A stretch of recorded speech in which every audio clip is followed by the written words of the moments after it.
Flipping the FaceTime camera lets you switch between the front and rear cameras during an active call, so you can choose which view the other person sees.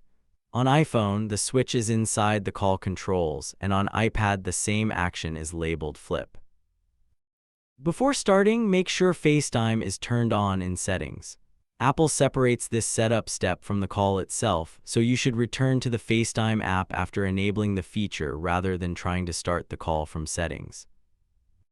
In the FaceTime app, tap New Call and begin typing the name of a saved contact. Select the contact when it appears, then tap the audio button or the FaceTime button to start the call.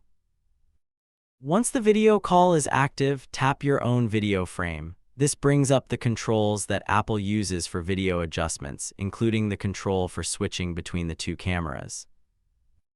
On iPhone, tap the camera switch control to move from the front camera to the rear camera. The page describes this as the way to change to the back-facing view while the FaceTime call continues. To return to the front camera on iPhone, tap the same camera switch control again. You do not need to end the call or open a separate camera app. The change happens inside the active FaceTime controls. On iPad, tap your video frame during the call and choose Flip. Tap Flip again when you want to return to the front camera. The wording is different from iPhone, but the action remains inside the FaceTime call. When the iPhone rear camera is active, tap 1x to adjust the view. Apple's iPhone guide shows the magnification changing across a range from 0.5x to 6x, so the control can help you frame a nearby subject more clearly. Switching cameras is different from turning the camera off.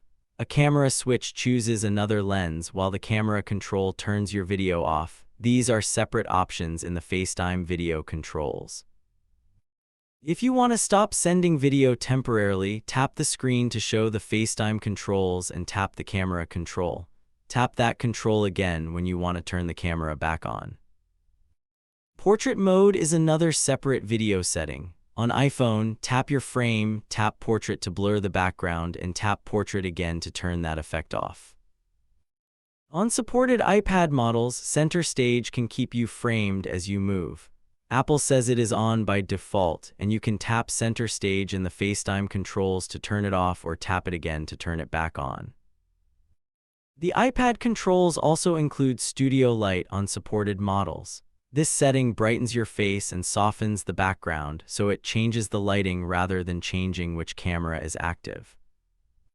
If FaceTime does not connect, check the connection and device support first. Apple says FaceTime can use Wi-Fi or cellular data on supported devices, but data rates may apply and the service is not available in every country or region.